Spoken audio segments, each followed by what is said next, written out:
నమస్తే, నేను ఆదిత్య. నాగచైతన్య సమంత విడాకుల అంశంపై మంత్రి కొండా సురేఖ చేసినటువంటి వ్యాఖ్యలు సోషల్ మీడియా వేదికగా ఎంత పెద్ద రచ్చకు దారితీసిందో మనం చూసాం.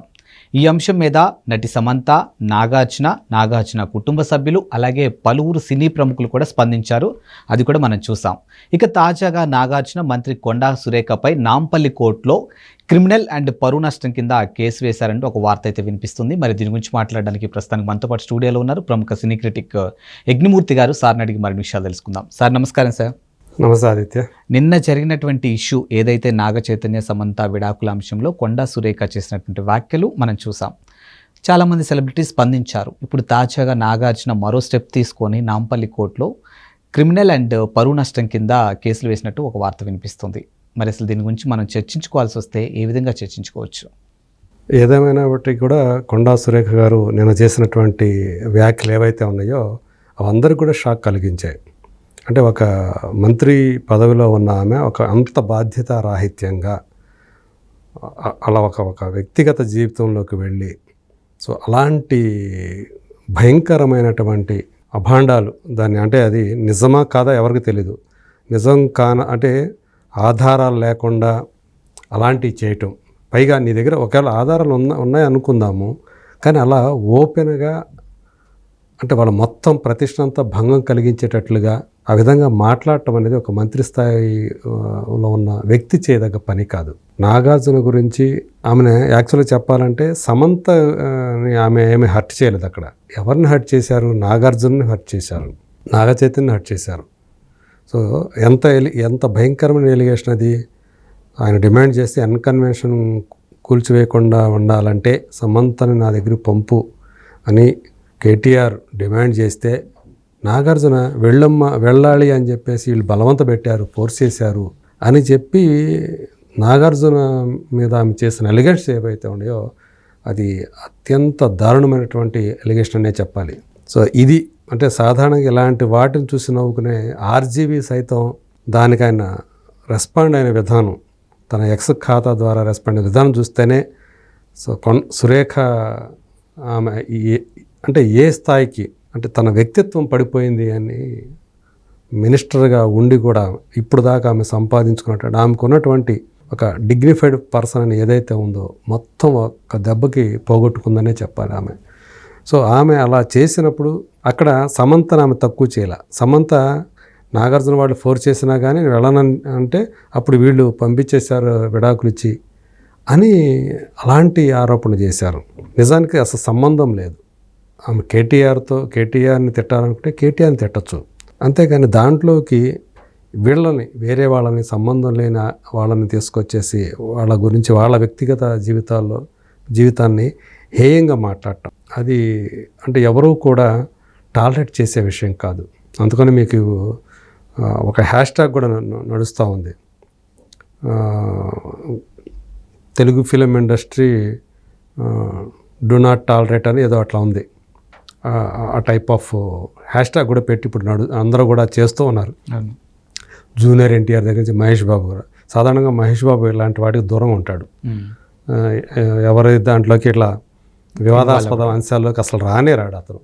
అలాంటి అతను కూడా ఈరోజు అతను కూడా ట్వీట్ చేశాడంటే సో ఎంతగా వాళ్ళందరినీ కూడా మనసుల్ని కలిచివేసింది ఆమె చేసినటువంటి వ్యాఖ్యలు ఏవైతే ఉన్నాయో. సో నిజంగా అవి చాలా ఒకరి ఆత్మగౌరవానికి అత్యంత భంగకరమైనవి చెప్పాలి అలాంటివి. సో అందుగురించి యాక్చువల్గా నిన్నటి నుంచే చాలామంది సోషల్ మీడియా వేదికగా ఆయన ఎప్పుడైతే ఆమె వ్యాఖ్యలకు వెంటనే స్పందించి తన ఎక్స్ ఖాతా ద్వారా ఆయన ఒక విషయం షేర్ చేసుకున్నారో సో ఖండిస్తున్నాను, సో అత్యంత బాధాకరం, దయచేసి ఇవన్నీ కూడా ఆమె ఉపసంహరించుకోవాలని కోరుకుంటున్నానని చెప్పేసి ఆయన అన్నప్పుడు చాలామంది చట్టపరమైనటువంటి చర్యలు తీసుకోండి అని చెప్పేసి ఆ కామెంట్ చాలామంది ఇచ్చారు. సో ఎవరు కూడా దాన్ని సమర్థించలేదు ఆమె చేసిన వ్యాఖ్యల్ని. ఈవెన్ నాగార్జునకి ఎవరైనా శత్రువులు ఉంటే వాళ్ళు కూడా హర్షించలేదన్నమాట. సో అలాంటి బ్యాక్లాష్ తన వ్యాఖ్యల వల్ల సురేఖ గారు ఎదుర్కొన్నారు. సో తర్వాత కూడా మళ్ళీ చూశాను నేను ఆమె అయితే నేను ఇప్పటిదాకా వాళ్ళు ఎందుకు విడాకులు తీసుకుంటే ఎందుకు విడాకులు తీసుకోలేదో ఎందుకు చెప్పలేదు వాళ్ళు అని ప్రశ్నిస్తున్నారు ఆమె మీడియా ముందు. మేము ఎవరన్నా విడాకులు తీసుకుంటే ఆమెకి చెప్పాలా, ఎందుకు విడాకులు తీసుకుంటున్నారని కోర్టుకు చెప్పుకున్నారు, అంతే అయిపోయింది. అది పర్సనల్ మ్యాటర్. అది ఏ కాజెస్ తోటి ఏ గ్రౌండ్ల మీద వాళ్ళు విడాకులు కోరుకుంటున్నారు ఇది కోర్టుకు వాళ్ళు ఇచ్చేయాలి. వాళ్ళు కన్సిడర్ చేస్తారు, కొంత టైం ఇస్తారు, అప్పటికి కాకపోతే కదా విడాకులు ఇచ్చేది. అది వాళ్ళ వరకే, వాళ్ళ కుటుంబం వరకే. నీకెందుకు చెప్పాలా, నాకెందుకు చెప్పాలా, వాళ్ళు ఎందుకు విడాకులు తీసుకునేది? మ్యూచువల్ కన్సర్న్ తోటి మేమిద్దరం కూడా ఇందులో ఈ వేరే ఎలాంటి ఇది లేదు, పరస్పర అంగీకారంతో మేమిద్దరం కూడా విడిపోతున్నామని ఇద్దరు కూడా ప్రకటన చేశారు. అంతేగా దాని వెనక ఏమేమి కారణం ఉండాలో ప్రపంచానికి చెప్పాల్సినటువంటి అవసరం వాళ్ళకి లేదు. ఈవెన్ వాళ్ళు సెలబ్రిటీలు కావచ్చు గాక, అది మనం అది ఒక ప్రైవసీ వాళ్ళకి, అది మనం ఇవ్వాలి వాళ్ళకి. సో అవన్నీ వదిలిపెట్టేసేసి ఆమె మళ్ళీ ఇంకా అలా అంటున్నారంటే ఇంకేమనుకోవాలి ఆమె? సో తెలియదని అనుకోవాలా, అమాయకత్వం అనుకోవాలా? ఒక మినిస్టర్గా ఉన్న వ్యక్తి అలా మాట్లాడుతుంటే, ఇప్పుడు కేటీఆర్తో మీకు ఏదైనా సరే రాజకీయపరమైనటువంటి శత్రుత్వం ఉంటే దాన్ని మీరిద్దరూ చూసుకోవాలా. సో ఇప్పుడు ఏదో జరుగుతూ ఉంది మీ మధ్య. సో అది ఫోన్ ట్యాపింగ్ ఇష్యూ కానివ్వండి, ఇంకా హైడ్రా కానివ్వండి, ఏవో ఉన్నాయి. దాని నుంచి పక్కకు మళ్ళించే ప్రయత్నాలు, ఇప్పుడు హైడ్రా వల్ల ఏదైతే కొంత బ్యాక్లాష్ అనేది వస్తూ ఉందో ఆ చర్యల వల్ల, దాన్ని పక్కకు మళ్ళించే దాంట్లో భాగంగానే ఆ కార్యక్రమంలో భాగంగా దీన్ని తీసుకొచ్చారు ఇట్లా అని కొంతమంది విమర్శిస్తున్నారు. సో ఆ విమర్శల్ని పక్కన పెడితే ఆమె ఎవరూ కూడా టాలరేట్ చేయరు. సో ఇంకా నాగార్జున గారు చాలా సౌమ్యంగా ఆయన మర్యాదకరంగానే తన స్పందన తెలియజేశారు. సో చాలా బాధపడుతూ ఆయన, అంతేగాని ఆమె విమర్శను కూడా విమర్శించాల. సో అసంబద్ధం అబద్ధం మీరు చేసిన ఆరోపణలు అవి చేసిన వ్యాఖ్యలన్నీ కూడా ఆయన చెప్పారు. ఉపసంహరించుకోమని అన్నారు, కానీ కనీసం సారీ చెప్పండి, క్షమాపణ చెప్పండి అని కూడా ఆయన అడగల. ఇప్పుడు కొండా సురేఖ గారు చేసినటువంటి వ్యాఖ్యల తర్వాత సమంత గారు స్పందించినటువంటి తీరు నిజంగా మనసుని కలిచివేసింది సార్. అంటే ఒక అమ్మాయి ఎన్నో కళలతో ప్యాషన్లోకి వస్తుంది, ఇక్కడ మేము నిలదొక్కుకోవాలి అని అంటే చాలా కష్టాలు పడాల్సి ఉంటుంది. అంతేకాని సినిమా వాళ్ళంటే అంత చిన్న చూపు చూడకండి మీరు అన్న వేలో రాజకీయాల్లోకి మమ్మల్ని లాగవాకండి, మమ్మల్ని ఉపయోగించుకోవాకండి. సో మేము అదే ఆమె చెప్పింది కూడా అదే, మేము పరస్పర అంగీకారంతోనే మేము విడిపోయాము అని ఆమె చెప్పారు. తన స్పందనలో తెలియజేశారు. అది మీ రాజకీయాల్లోకి మమ్మల్ని లాక్కండి, బస్ ఏమాత్రం సంబంధం లేని వాళ్ళని లాక్కండి అని చెప్పారు ఆమె. నాగ చైతన్య అదే చెప్పాడు. అమల గారు అయితే చాలా ఆగ్రహంతో ఊగిపోయారు ఆమె. సో నాగార్జున గారు యాక్చువల్గా ఆమె కూడా చాలా జంతు ప్రేమికురాలుగా చాలా పేరు పొందారు, చాలా ఓపిక ఉన్న వ్యక్తి. కానీ తన భర్తని ఆమె అంత హేయంగా మాట్లాడటం తట్టుకోలేక ఒక భార్యగా ఎలా రెస్పాండ్ అవ్వాలో అలా రెస్పాండ్ అయ్యారు. ఒక రాక్షసిగా, ఒక డెమన్గా అభివర్ణించారు సురేఖ గారిని. సో రాహుల్ గాంధీకి ట్యాగ్ చేశారు. సో మీ ఇలాంటి ఎలా ఉపేక్షిస్తారు ఇలాంటి వాళ్ళని మీ పార్టీలో, అలాగే మీ పార్టీ అధికారంలో ఉన్న ప్రభుత్వంలో ఇలాంటి వాళ్ళు ఉంటారా, ఇలాంటి వాళ్ళు ఎలా ఉపేక్షిస్తారని ఆమె రాహుల్ గాంధీ కూడా ప్రశ్నించింది.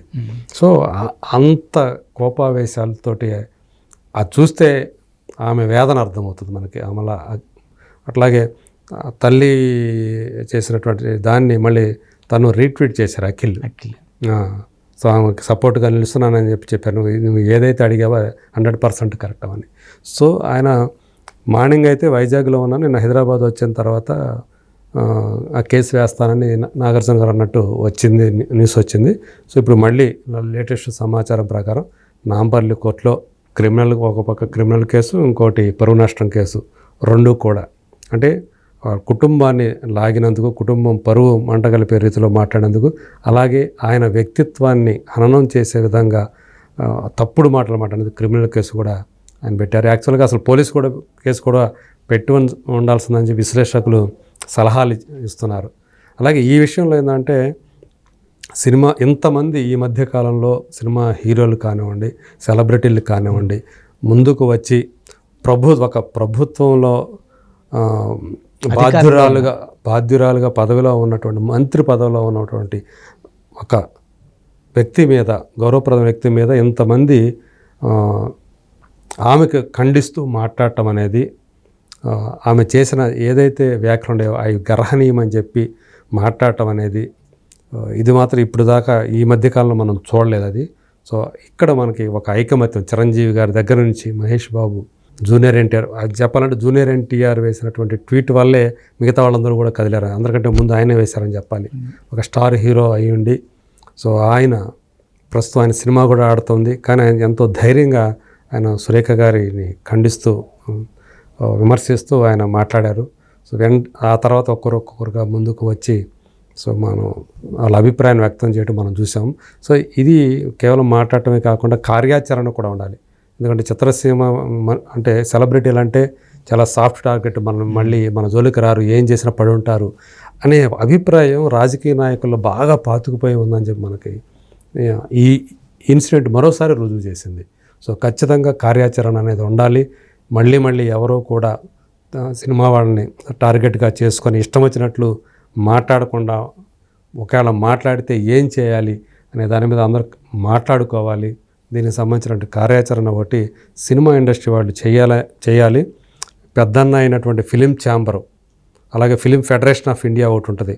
సో వీళ్ళందరూ కూడా ముందుకు వచ్చి దానికి ఒక అడుగు వేస్తే ఖచ్చితంగా రేపొద్దున సినిమా వాళ్ళనంటే ఊరికే పడి ఉండేవాళ్ళు కాదు అనేది జనాల్లోకి వెళ్ళడానికి ఆస్కారం ఉంటుంది. సో రాజకీయ నాయకులు కూడా, అది కూడా పదవుల్లో ఉండేవాళ్ళు ఖచ్చితంగా ఆచితూచి మాటలు, ఒకళ్ళ మీద బురద చల్లటం చాలా ఈజీ. అది జనాల్లోకి వెళ్ళిపోయిన తర్వాత దాన్ని కట్టడం అనేది మళ్ళీ సాధ్యమయ్యే పని కాదు. సో ఆమె చాలా డ్యామేజ్ చేశారనే చెప్పాలి. మొత్తం సినిమా ఇండస్ట్రీలో అంటే కొంతమంది ఏదైనా ఇలాంటి వాళ్ళు చూసి ట్రోలింగ్ చేసేవాళ్ళు కొంతమంది ఉంటారు, వాళ్ళు నవ్వుకోవచ్చు కాక, కానీ అత్యధికులు మాత్రం చాలామంది చాలా మనసుని కలచివేసింది ఇది. సో అంతకుముందు ఎన్ కన్వెన్షన్ సెంటర్ కూల్చివేత, ఇప్పుడు ఇది. సో ఒక నాగార్జున గారిని ఏమన్నా ఆయన ఫ్యామిలీని ఈ కాంగ్రెస్ ప్రభుత్వం టార్గెట్ చేసింది అనే అనుమానాలు కూడా వచ్చేలా కూడా ఇప్పుడు ఈ కనిపిస్తూ ఉంది. సో ఏదేమైనా సరే ఇప్పుడు దీన్ని మరి సురేఖ గారు ఎలా ఎదుర్కొంటారు కూడా. స్టిల్ ఆమె ఇంతవరకు క్షమాపణ చెప్పాల, ఉపసంహరించుకున్నానని చెప్పారు, కానీ ఆమె తను చెప్పిన దానికి క్షమాపణలే చెప్పలేదు ఇప్పటివరకు. మరి చూడాలి నెక్స్ట్ ఆమె ఈ నాగార్జున గారి ఈ కేసు వేశారు కదా, మరి ఫర్దర్గా నోటీసులు ఇస్తారు, కోర్టు నోటీస్ వెళ్తుంది. సో దానికి ఆమె ఏం జవాబు చెప్తారో, ఎలా రియాక్ట్ అవుతారో చూడాలి మనం.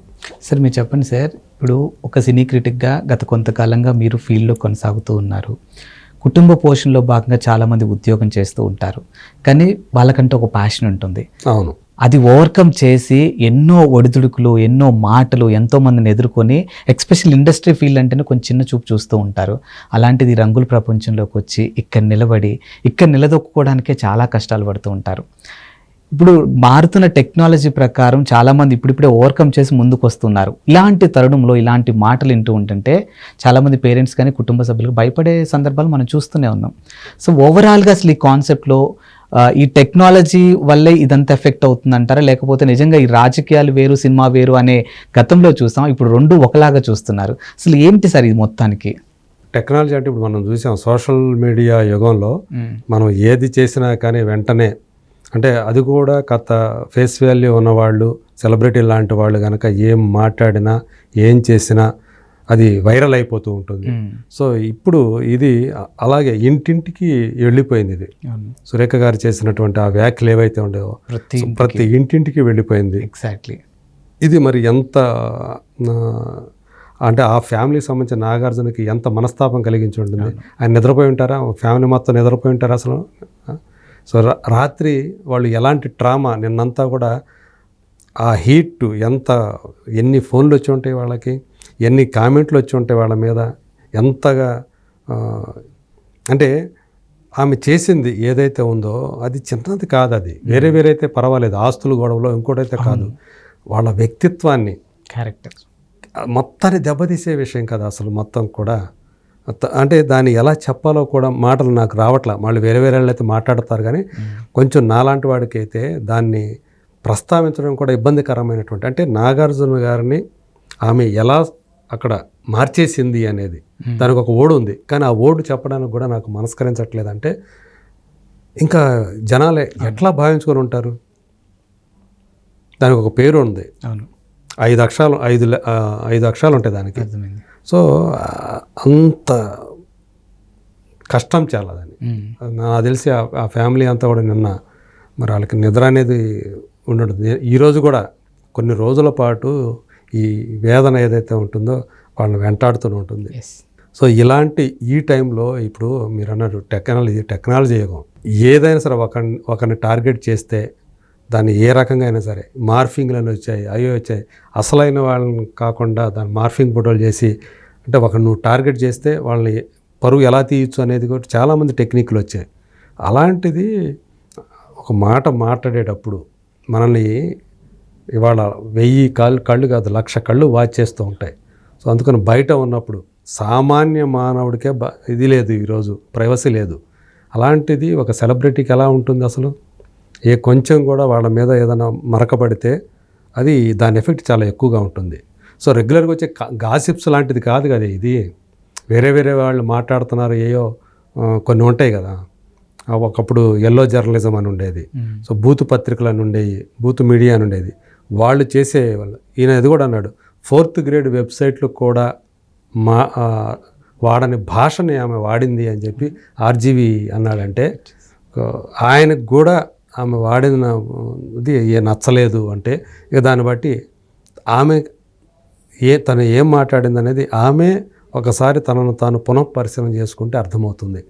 సో సామాన్య అంటే అభిమానించేవాళ్ళు, నాగార్జున అభిమానులు ఎవరైతే ఉన్నారో, అలాగే నాగ చైతన్య మొత్తం ఆ కుటుంబం ఎంత పేరు ప్రఖ్యాతులు కలిగిన కుటుంబం. నందమూరి వంశం తర్వాత అంత పేరు ప్రఖ్యాతులు కలిగిన కుటుంబం అది. సో దాని మీద వచ్చినటువంటి ఈ మరక, ఆమె వేసిన మరక చిన్నదైతే కాదు. సో దాన్ని కేసు వేయటం ద్వారా మొత్తం తీర్చలేము, కానీ కొంతవరకు కూడా దానికి మనశ్శాంతి అనేది ఉంటుంది. కనీసం పోరాటం చేసామన్న తృప్తి ఉంటుంది దాని మీద. సో నాగార్జున గారు ఇప్పుడు ఏదైతే ఆ స్టెప్ తీసుకున్నారో, సో ఆయనకి ఈ విషయంలో మాత్రం న్యాయం జరగాలని చెప్పి కోరుకుందాం. ఎస్. సో చూసారు కదా సార్ చెప్పినట్టు, రాజకీయంగా మీ ప్రత్యర్థుల్ని ఎదుర్కోవడానికి మీరు ఎలాంటి వేసన్నా తీసుకోవచ్చు, కానీ ఒక్కరికి బాధపడేలా, ఒక్కరిని అవమానపరిచేలా మాత్రం మాట్లాడడం కరెక్ట్ కాదు అని చెప్పేసి ఇప్పుడు సోషల్ మీడియా వేదికగా చాలామంది అంటే దాదాపుగా చాలామంది సెలబ్రిటీలు ఈరోజు రెస్పాండ్ అయ్యారంటే నిజంగా సినిమా ప్రపంచంలో ఈ అంశం ఎంతమందిని ఎన్ని రకాలుగా బాధ పెట్టిందో చాలా స్పష్టంగా అర్థమవుతుంది. సో దయచేసి ఎన్నో కళలతో ఇండస్ట్రీకి వస్తూ ఉంటారు కాబట్టి వాళ్ళు భయపడేలా మాత్రం ఎవరు వ్యాఖ్యలు చేయొద్దు అని చెప్పేసి ఇప్పుడు చాలామంది రెస్పాండ్ అవుతున్నారు. And thank you sir, thank you so much. Thank you.